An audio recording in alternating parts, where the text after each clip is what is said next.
အလဲမထိုးနိုင်တာကိုပဲအပြစ်တင်ရမယ်ပရိသတ်များလုံးပဲမင်္ဂလာပါကြော်ကြား MMA Sport Channel ကနေပြန်လည်ကြိုလိုက်ပါရစေ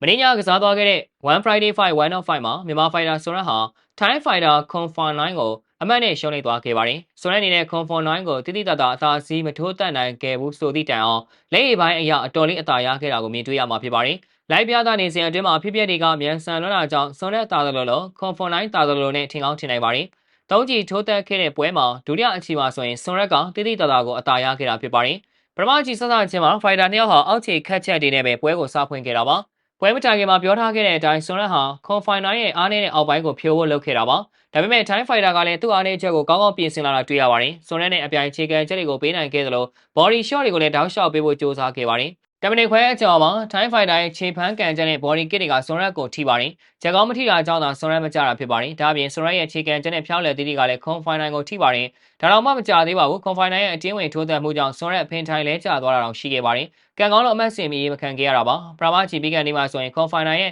ဖျောက်လက်သီးကစွန်ရက်မျက်နှာကိုဒဲဒဲထိပါတယ်ဒုတိယချီမှာဆိုရင်တော့စွန်ရက်ကပွဲကိုဖျက်ဖို့ကြိုးစားပါတယ်ပိုးပြီးတော့ဒူးတိုက်တယ်တတောင်ရိုက်တယ်တက်ကွက်လေးတော်တော်စုံပါတယ်ကွန်ဖိုင်နိုင်ကလည်းအခြေအနေကိုကဲခတ်ပြီးတော့ဝိုင်းလက်သီးတွေပြန်ပေးပါတယ်ကွန်ဖိုင်နိုင်ရဲ့အခြေဖမ်းပြီးပြန်ကန်ချက်ကြောင့်စွန်ရက်ထက်ကြပါတယ်ဒါတွေကိုအမှတ်ပေးထိုင်တွေကကောက်လုပ်ထားပုံရပါတယ်ဒီအချိန်မှာစွန်ရက်ရဲ့ clean check တွေ body shot တွေက Thai fighter ကိုတော်တော်လေးထိနာစေခဲ့ပါတယ်စွန်ရက်အနေနဲ့မျက်နှာကိုတစ်ချက် body ကိုတစ်ချက်ဘဲညာဝိုင်းလက်သီးတွေကျွေးနိုင်ခဲ့သလိုအပူးမှလည်းတတောင်ရိုက်ချက်ဒူးတိုက်ကွက်အစုံထွက်ပါတယ်ကွန်ဖိုင်နိုင်ကဝင်ဖို့ကြိုးစားတဲ့အချိန်မှာလည်းနင်းချေနဲ့တားထားနိုင်ပါတယ်စွန်ရက်အနေနဲ့ဒီအချိန်မှာချက်ကောင်းသာကောင်းကောင်းထိမှန်ခဲ့ရင်အလဲထိုးနဲ့တောင်နိုင်သွားနိုင်တာဖြစ်ပါတယ်စွန်ရက်တိတိတသာကိုအသာစီးရခဲ့တာဖြစ်ပါတယ်ကွန်ဖိုင်နိုင်ရဲ့မာကုံကြောင်းသာမကြတာပါစွန်ရက်ရဲ့လက်သီးချက်တွေကိုကွန်ဖိုင်နိုင်ရဲ့မျက်နှာတွေကိုဇက်တိုက်ကြတာများရေတွက်လို့တော့မရပါဘူးနောက်ဆုံးချိန်မှာတော့နှစ်ယောက်စလုံးဖွင့်ထိုးပါတယ်စွန်ရက်ကလည်းခြေကန်ချက်တွေဖမ်းပြီးကောင်တာရှော့တွေကျွေးပါတယ်ကွန်ဖိုင်နိုင်ကလည်းအဝင်လောပြီးကတ်တွေပွင့်နေပြီးဖြစ်လာခဲ့ပါတယ်စွန်ရက်ကိုရှင်ထိုးလို့မရမှန်းသိတာကြောင့်ပိုးပြီးအချိန်ဆွဲဖို့လုပ်ပါတယ်စွန်ရက်ကလည်းနင်းချီတွေတားချီတွေနဲ့ထောက်ပါတယ်ထုံးစံတိုင်းကွန်ဖိုင်နိုင်ရဲ့ခြေဖမ်းကန်ချက်အောင်စွန်ရက်ထက်ချပြန်ပါတယ်အဲနောက်ကွန်ဖိုင်နိုင်ကအတင်းဝင်ပိုးပြီးထိုးဖို့ကြိုးစားလာခဲ့ပါတယ်စွန်ရက်ကလည်းတတိကြီးကြီးထားပြီးကိုတထောင်ရိုက်ချက်ဒူးတိုက်ချက်တွေပေးနိုင်ခဲ့ပါတယ်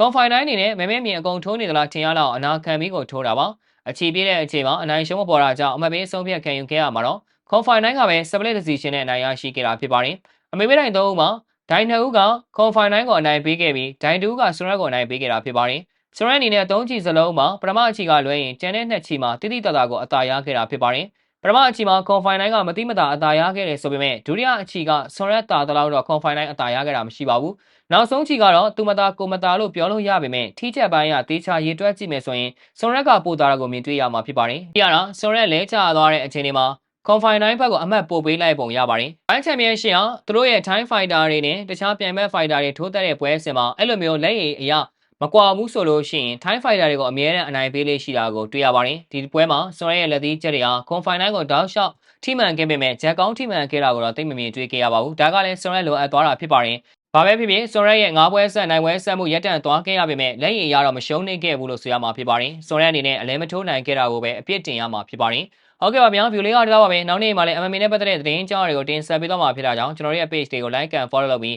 ဒီဗီဒီယိုလေးကိုလည်း share ပေးကြပါဦးလို့ပြောရင်းနဲ့ညီကုန်းချုပ်လိုက်ရပါတယ်ခင်ဗျာ။